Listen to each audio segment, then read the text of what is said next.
G'day everybody and welcome to the Local Footy Podcast, a chance to find out what's going on in the world of local footy around Australia. It is great to be with you for another week.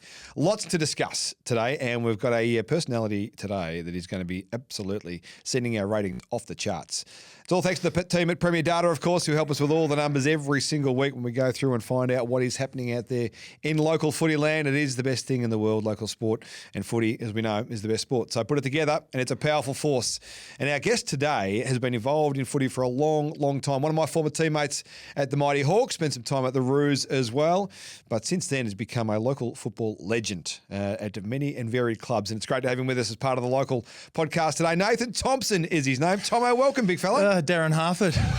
Always good to see you, Daniel. Thanks for having me. And footy's been amazing. It's taken me on a journey, not just throughout Australia, but all around the world. So I feel very fortunate. And now local footy and also AGS, grammar school footy. It's going through some interesting but very fulfilling experiences at the moment. Yeah, well, you're busy at the moment because you're doing two coaching jobs, but I want to talk about. But you grew up in country Victoria, in Kyneton. Kyneton, that's correct. Beautiful Kyneton, country Victoria, where... Really warm at this time of year, Dan. Oh, leave me out of that, thanks. Nice and crispy. You need an open fire in the car at your joint. That's no good, that sort of stuff. But we've talked a lot about on this podcast about the impact local sport has in particularly regional Victoria, regional Australia, not just regional Victoria, regional Australia. The impact of sport for you as a young fella, how important was it in your community, in your life as a young bloke? Everything. Absolutely everything. Sport was my motivation. Very fortunate. My parents basically said, whatever you want to do, whatever you want to play, we'll support you. But they probably didn't expect that I would end up playing badminton, table tennis, football, basketball, list goes on type of thing. Even played carpet bowls. Did you? Danny, How good were carpet bowls? Would you believe that? We had a set of them at home. Hey, just the little push. Hey, on the Hessian rug. On the Hessian. Sport was my life. Sport was my life. And regionally, of course, what a great network. It's where you meet people. Yep. And for me, that's where I belonged and loved it. Yeah, and you were a strapping athlete, so you would have had a good time in most sports. Yeah, a little bit fatter back then, Danny. The physique was soft, but powerful. Definitely powerful. So when did footy come into the scene? I played footy from a very, very young age. I actually started footy as a 5-year-old, and the old don't tell someone, but I was playing in the under-9s as a 5-year-old, and started on a wing, would you believe? But Fantastic. Just loved it so much. So I was one of those Oz kickers that was terrorising everyone, and they must have opened the gate somewhere and said, "I just let him play," and might have touched it a couple of times, and away I go. Fantastic. So, the Mighty Kyneton Tigers? Actually, I got to Kyneton when I was 6 years of age. Oh, right. Actually, just turned 7. So my first couple of years, would you believe, were in Mooralbark. I didn't know this. Born and bred out in Mooralbark, would you believe, Mustang Country. And, Manchester Primary School, played as an under-9 for Mooralbark, and that was the start, and then moved to a little town called Taradale, which is just the other side of Kyneton. Yep.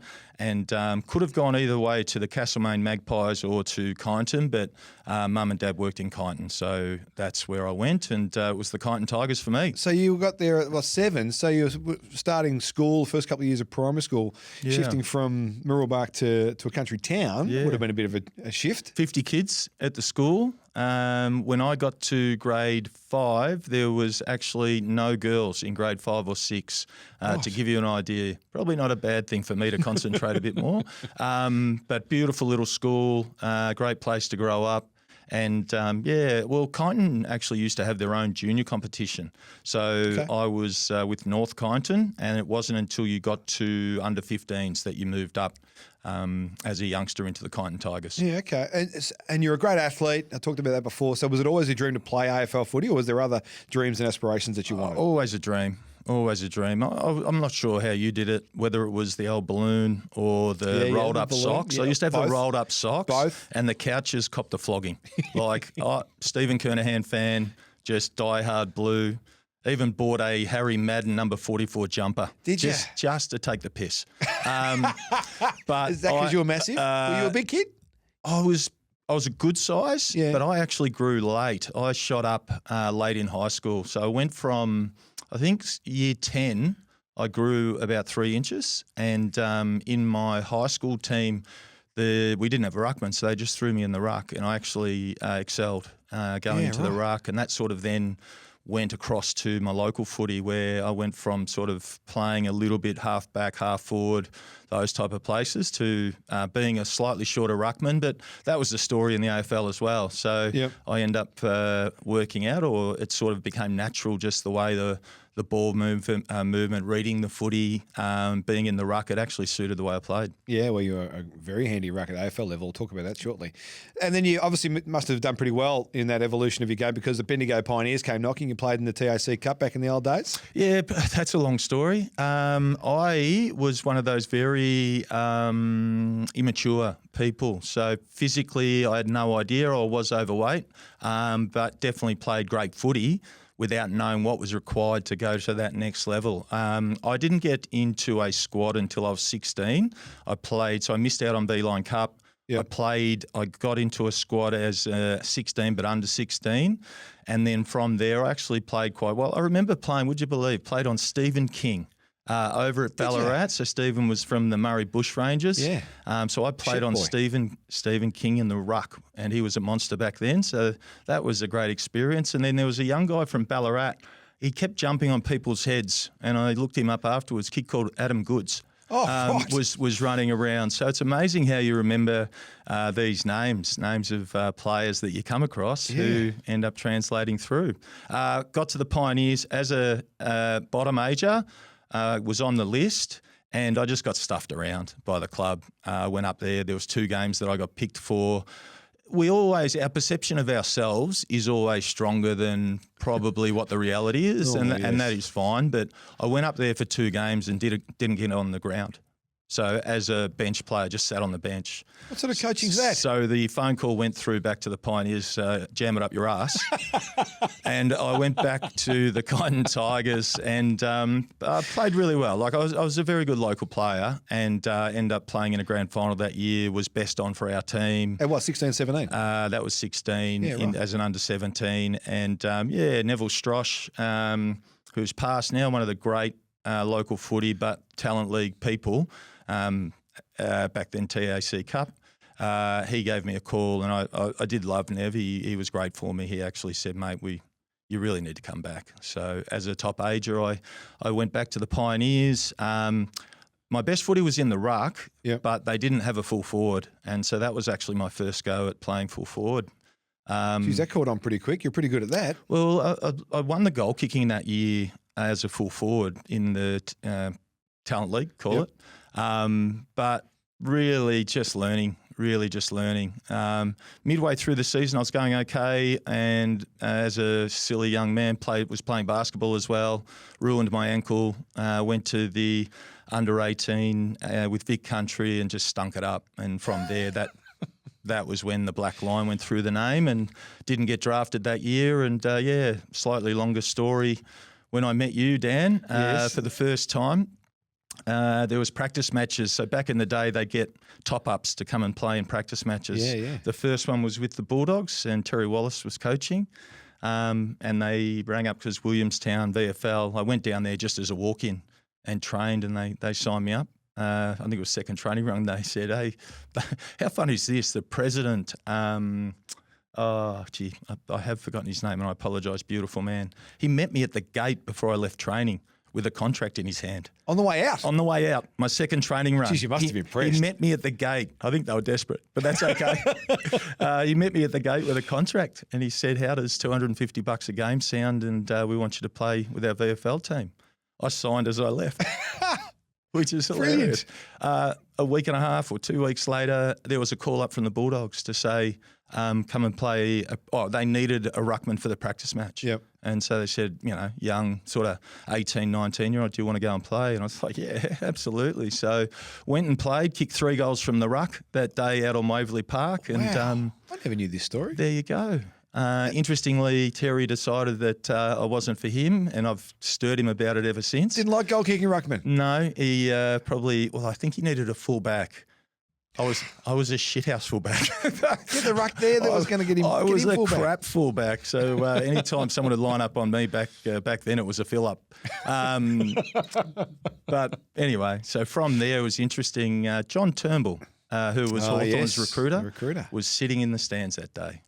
And so John asked me, they needed numbers at Glenferrie Oval to play a practice match against Richmond. Yeah. And I was playing on a gentleman named Steve McKee, who became he was a good AFL player, went to the Yarrawonga Pigeons home club and was a superstar in the local competition. So obviously you know Steve as well. I do. So, and there you go. So I gave Steve a little bit of a rinsing that day. Hello, Steve.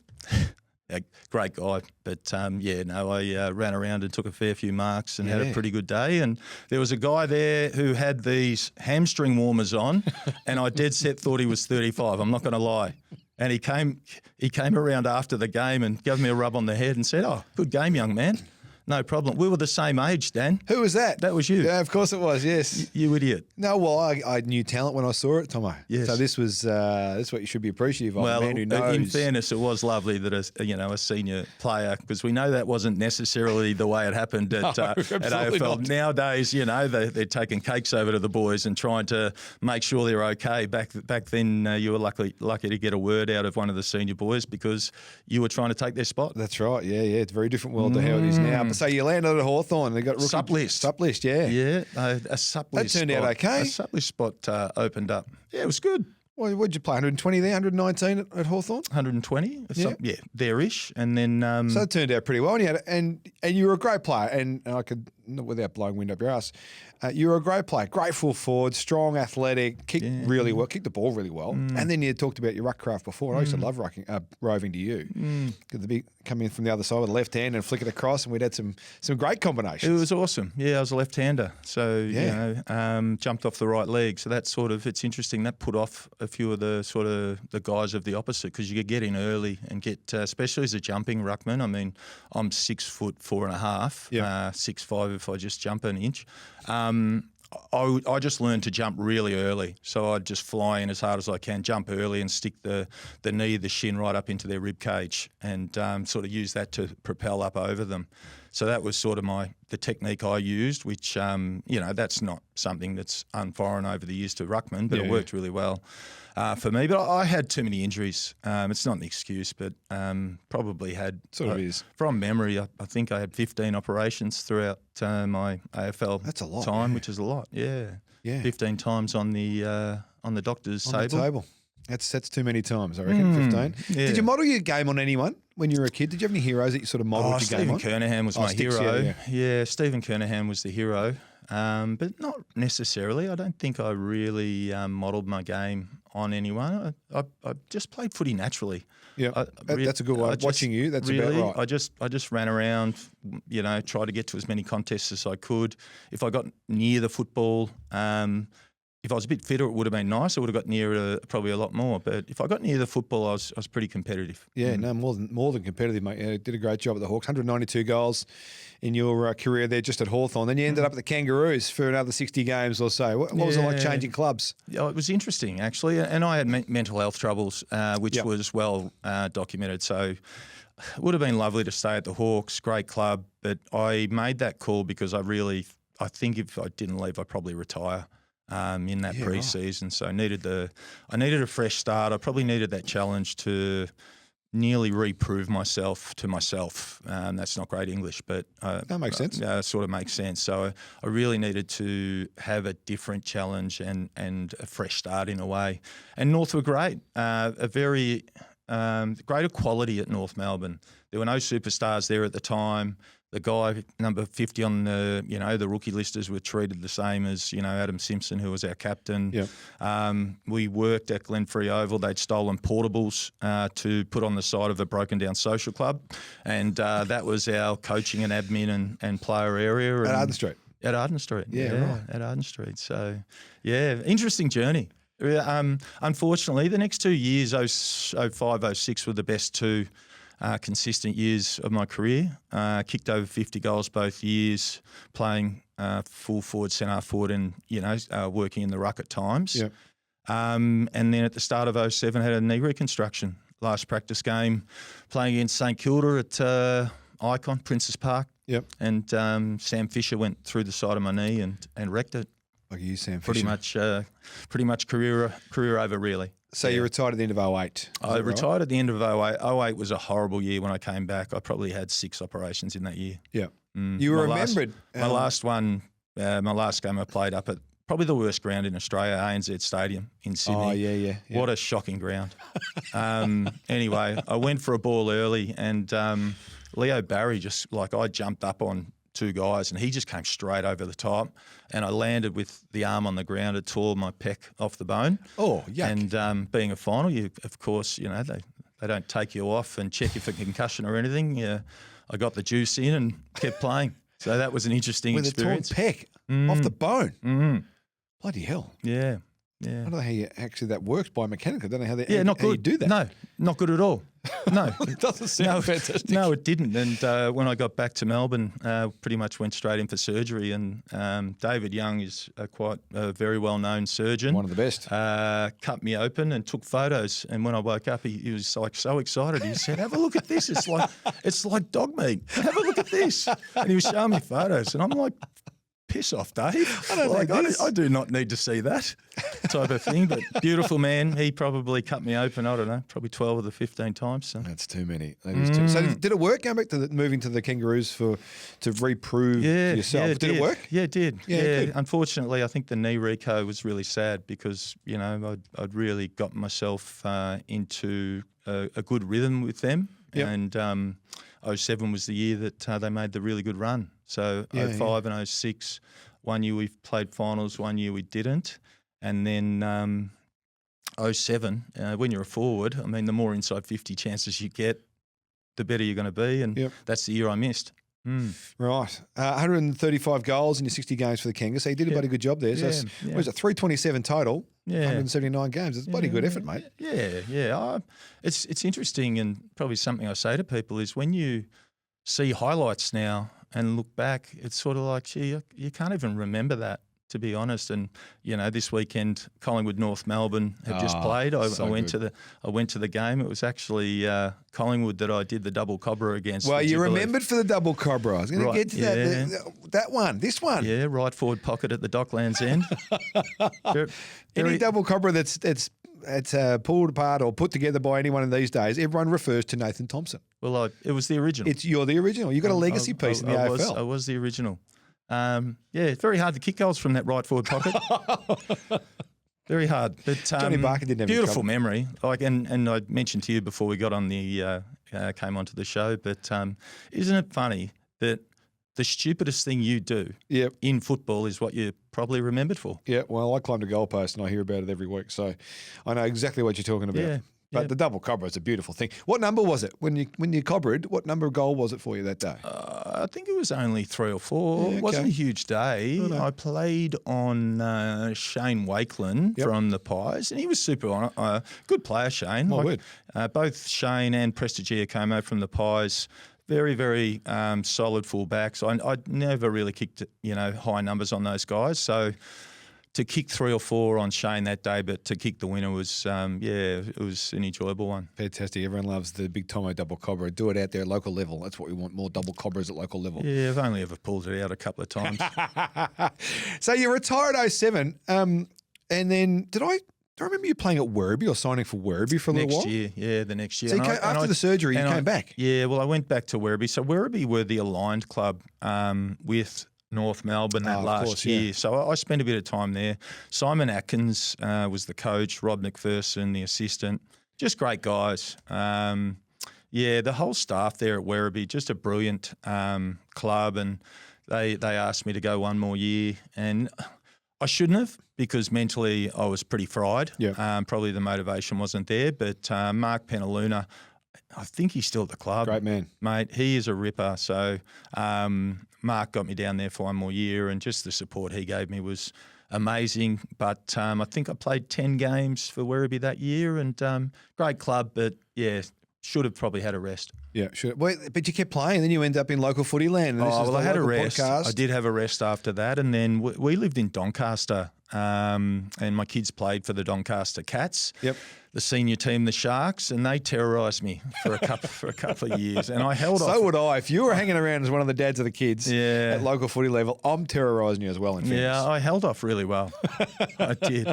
And then one, I don't know why, but I think the way they hooked me, they said, well, imagine the kids just standing behind the goal. Why don't you come down and just play one game against East Burwood at Shark Park? At Shark Park, yeah. At Shark Park. And, kick 10.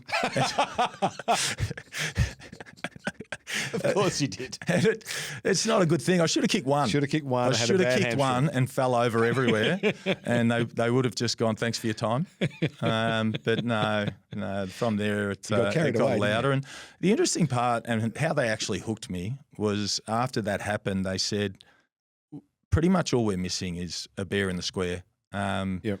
If you play, we're a real chance this year. And how many flags have you won, Nathan? And the answer was 0. The answer was 0. And so they hooked me with the old, would you like to win a flag? It's on the hook. It was interesting. That was Div 3 Eastern, but it was a terrific competition that the year. There was about 5 teams that could have won the premiership. Yep. It was so close. So there was Mitcham, South Wantirna, who we played in the grand final, Baronia, Templestowe. And you know what? They were quite good teams. And I've got no doubt that we probably had a Div 2 team that year. Not saying we would have won it, but would have competed no problem in the next level. And, great year. We end up there's some great stories within how we got there and won the flag. How many did you kick in the grand final? Might have been 9, but I don't like to talk about it, Dan. 9. Thanks for coming. Imagine trying to play on you. Goodness me. Good luck the young chap that played on me. Kids, you're bashing up the kids. What are you doing? Yeah, mate, I enjoyed it. Jacko Jackson was the young, I can't remember his first name, but he actually held me really well in the semi. Right. There in the grand final, it was a great game of footy until three-quarter time. I'd kicked a sneaky 6, and then after it was even at three-quarter time, and then after three-quarter time, we kicked 10 in the last quarter. Oh. It was very interesting. So what was that like? Because my first and only senior premiership was in local footy at Baldwin. Yeah. You've played your first senior premiership at Doncaster, the same competition, the Eastern Footy Netball League. 35 years of age. 35, yeah, nice work. Yeah. What was it like? Was it all you thought it might be, hanging out local footy with the beers and the boys and celebrations? I won't lie. I actually didn't enjoy the footy. I didn't really like being on the ground. There were times, if you had a good day or I didn't like it being wet or, freezing your butt off. You're sitting there sort of, where's my life at type of stuff. But what a great little club, only a small club, terrific team of people. Rod Gregory was sort of running the show down there. Laddie, but the players in general, like Chris Anarkis, renowned as one of the very, very good local players to be running around.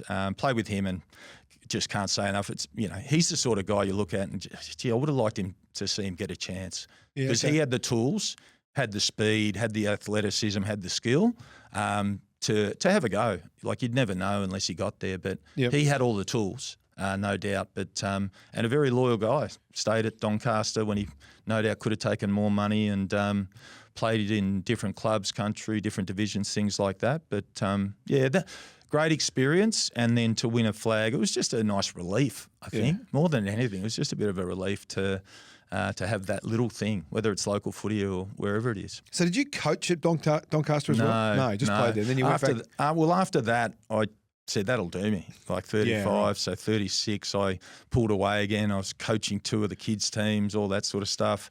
They're in Div 2. They made the finals the next year and came back to me and said, we're just short of bear in the square. So they sucked me back in. And, you got reeled back in. Yeah, and we won the flag again. Of course you did. How many did you kick that day? Might have been 6. Just 6, right? But, so 15 in 2. May have torn the hammy in the third quarter. So. Doesn't matter. It was a horrible day. Horrible. I think we played, was it at Baronia? I think it was at Baronia's ground. And it was just the windiest day. But we had a cracking team that year. Like if we had lost that grand final, it would have been just a balls up. Thankfully you didn't. Yeah. So that's a very positive outcome. Probably another player, if you don't mind me mentioning, that played that year, and he was an ex-AFL player, but I'd rate him with Chris Anarkis as the best local players I played with. Heath Scotland. Oh, Scotto. Scotto was there, Yeah. and freak, Played with him at the Blues. just an absolute freak. Yeah. And his Exactly. motivation to play local footy was just mate, he was a killer. Yeah. He was a killer. Probably the best kick, one of the best kicks I've ever played with. Yeah, he's a beauty. He's done great things Left in and local right. footy too. Yeah, Since yeah. then. Except He's a Bundura. Bundura. Yeah, Bundura Bulls at the moment. So I Yep. still talk to Heath Oh, good. about footy and things, yeah. Great stuff. And so when did you end up back in Kyneton? The king of Kyneton returns to the Tigers. I went and played a few games with Kyneton just to help them out after Werribee. So I did go back and play a few games. I had coached them for a year as well, somewhere in there. And that, unfortunately, was when the club actually fell away and went into recess. Yep. And, that's that's probably the biggest talking point about how hard local footy is, and especially country footy. Yep. It's, and no doubt, AFL Victoria and the heads are doing everything they can. But, there's some real challenges out there. So what are they? Let's talk about that, because you're at Broadford at the moment. Yeah. Who are yeah. coming out of recess. You're the first year Yeah. coach for a club that's trying to get back on its feet. Yeah. What are the challenges? How do we support these clubs? Where do we start? Well, wherever you want to. Daniel, I'm really interested in this. Where do we start? Broadford's an interesting story because they went from Riddle and Heathcote, Riddle sort of, whether you want to call it Div 2 type leagues, but those type of, that's slightly smaller country leagues, and they were quite competitive there. But then they end up going down into an Outer East Melbourne league, which really didn't suit, and around COVID as well. Yeah, right. So that caused an issue, and they end up going into recess just after COVID. So 2 years later, the committee put in a power of work, and they made the decision, pretty courageous decision, not to come back through a smaller league, but to join the Bendigo Football Netball League, which is Division 1. Yeah, like it is a good very, footy, and yeah. I know that league very well. That's where Kyneton were originally from. They've now moved to Riddle. But I knew full well, and when I first sat down with them, I was working corporate sales, and a gentleman named Steve Sharp. So Steve's been around country footy for forever. He was the president at Golden Square when they won 5 in a row. Okay, yep. Through that period, and ex-Kyabram guy, he's been around footy his whole life. Was a talent league manager for Pioneers. So we were friends. We used to work together, and Steve hassled me a little bit to say, "Would you be interested?" No, mate. No, it doesn't work. But then I just came to the point where I just wanted to be back involved with footy. I missed it. I missed going to watch my kids. My two sons were 18 and 20 at the time, and 19 and 21. And I sort of thought, you know what? That's going to be a tough job, but hey, I had been involved at Kyneton. I do understand some of the challenges. So Steve and I had another chat. I sat down with the committee. First thing I said to them is, do you actually realise what you're trying to do? Because you'd seen it. Bendigo is a strong league. So to try and actually rebuild a team and a club and go into that league, it's massive. Yep. It's massive. So people ask me now and say, things are tough and all the rest of it. I'm like, well, do you know what? Maybe we're getting beaten a bit more than we'd like to have hoped. But that's what happens because we recruited numbers-wise very well. I knew we were off the mark. Yep. I knew we were going to be short, but we lost players right before the season. We recruited Quentin Narkle, did his shoulder a week before the season. Right. So we lost him. We lost our centre half forward, full forward, 6'4", real bull of a man, work commitments. So we lost him just before the season. We lost 3 or 4 other guys as well. And all of a sudden, the whole game's changed as far as your depth, probably 2 key players for you. And from there, it's been, okay, well, we're pretty realistic to where we are and what's happening. So it's been tough, but the expectation and the understanding from me has been there. From the start? From the start. Yeah. From the start. My care is for the players and obviously the club, but for the players because it's tough. And a lot of our guys have come from lower level. Some of them have come from playing reserves. We've got a lot of young guys that had never played senior footy. The amount of guys that have made senior debuts this year is, it's astronomical. Yeah.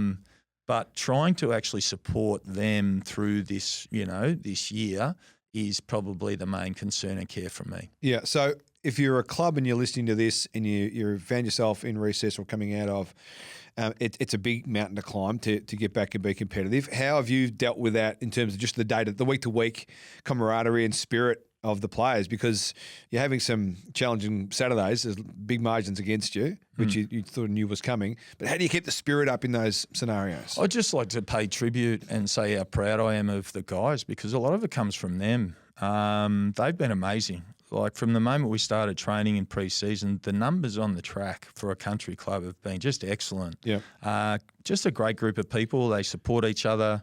They've got a terrific, real typical country football club culture in the way they stay together, Thursday night dinners.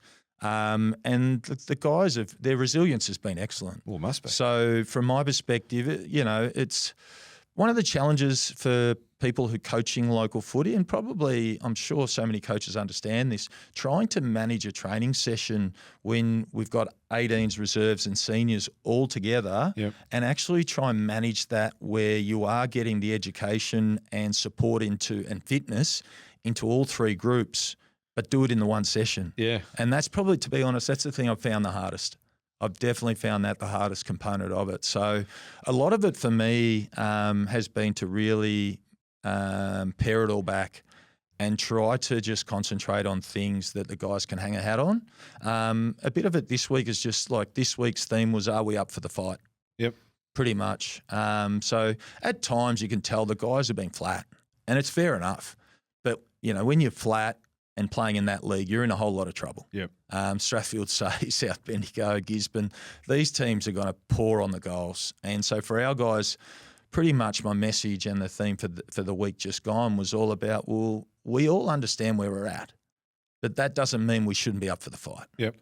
And so we can go out there and sort of accept what's happening, or we can go out there head first and just absolutely engage and give it everything we've got and be proud of that.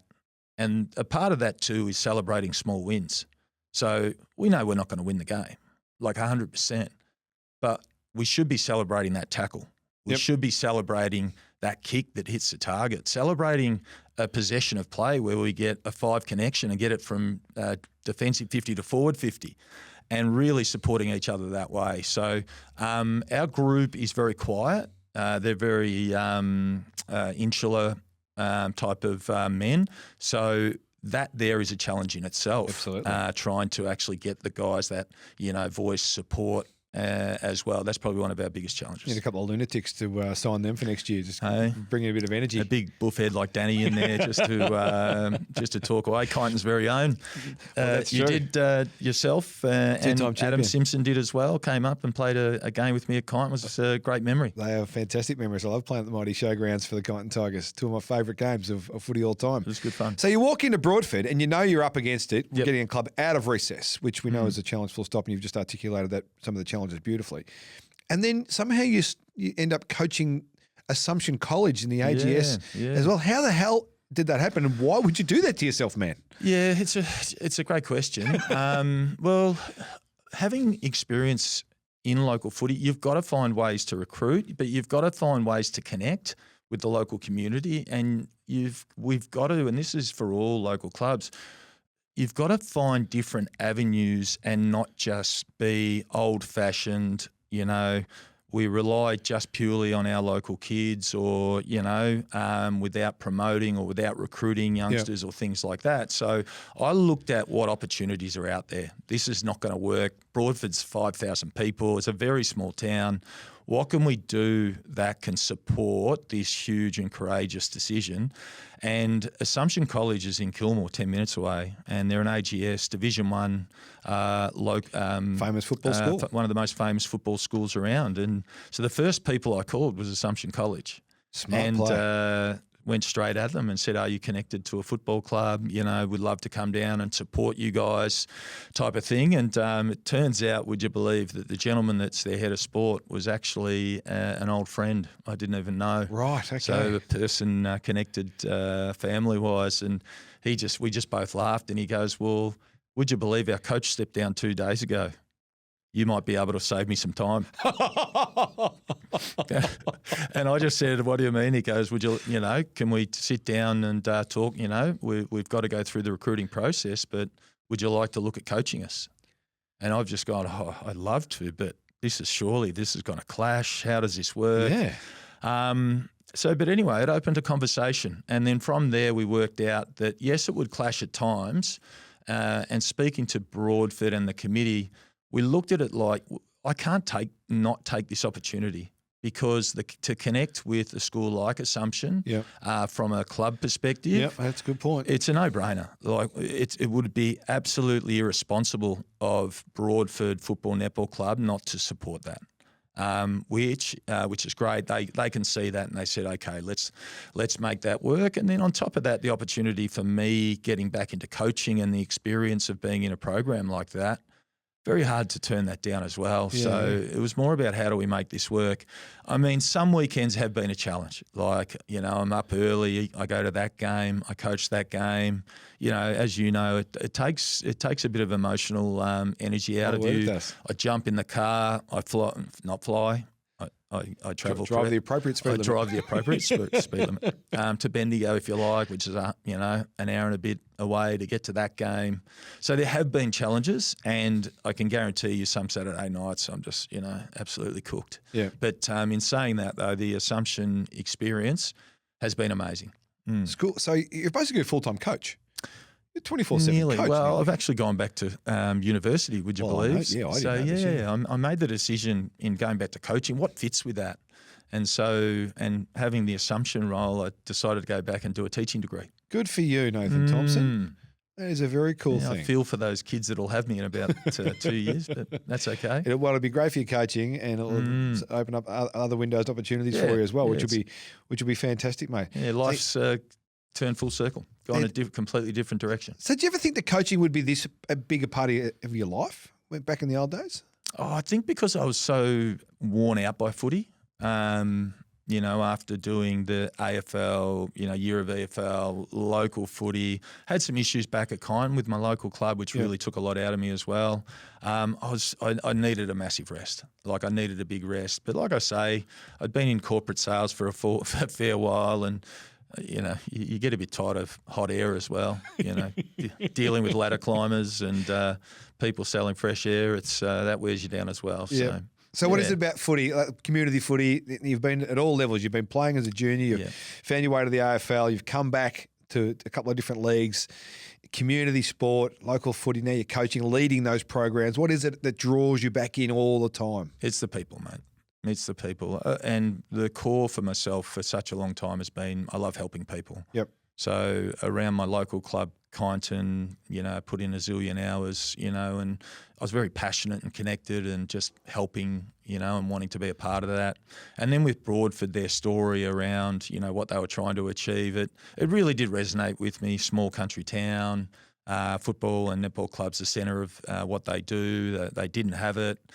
So for an opportunity there to go and support some really good people and try to help them achieve something pretty special really resonated with me. But it's the other part to it is I do love working with young people, obviously young men. I coached my daughter, her football and basketball teams, and I've got to say, coaching the girls or women is just a breath of fresh air. They're amazing. So, and you know that very well. But working with young people and developing and helping young people has got just so many enjoyable aspects to it. For fulfillment, I don't know the right word, but it does. It's something that really gives me great joy. Good for you. And you're doing great things for the community. Have you got a favourite footy memory from any level? Is there something that stands out in your time in footy, be it player, coach, spectator, whatever it might be? Is there a memory that pops out as the thing that you're most fond of or you remember most fondly? There's so many. I'm sure there is. You've been through a bit. There's absolutely so many. And I mean, some of those are the things that happened at local footy. Like realistically, the joy when Kyneton we were just going okay. And I took a mark on 3/4 time against Strathfield, say, in the mud. They were 3rd or 4th. We were 7th or 8th. And I dropped a barrel from about 55 out in the mud that went through as an old fella. And the boys all jumped on me. They buried me in the mud. And it's just such a great memory. Fantastic. Like, you know, and the local crowds going, and we ended up beating them that day, which, you know, that was a beautiful memory. Some of the games of AFL that you and I played in together, some of those wins, obviously the goal against Collingwood is a special moment. Yep. The mark against the Bulldogs was one of the greats. Was a beautiful thing. Enjoyed that. But, I mean, you look back to my first real year of senior footy in 1999, we played Sydney, last game of the year at Waverley. At Waverley, I kicked 6 goals. Last game at Waverley. Yeah, played in the ruck, and Ken Judge, bless the man, I love Judgy. He was nuts, but he was crazy. He might have had some moments. He was fantastic for me. The instructions were Greg Stafford. What a monster he was! Massive man. Sharpest elbows I've ever played against. It was go up in the centre, bounce, smash into him as best you can, and he just monstered me. But run forward. That's it. Fantastic. Just crash in and run forward. And kicked 6 goals that day. Few boo-na-nas around the corner, which was very nice. I remember that day very fondly. And then there Beautiful was a man up the other end. I don't know, might have kicked over 1,200 goals, Tony Lockett. Well, he had some moments, Tony, I think. Yeah, he had a from really memory. good day, kicked 5.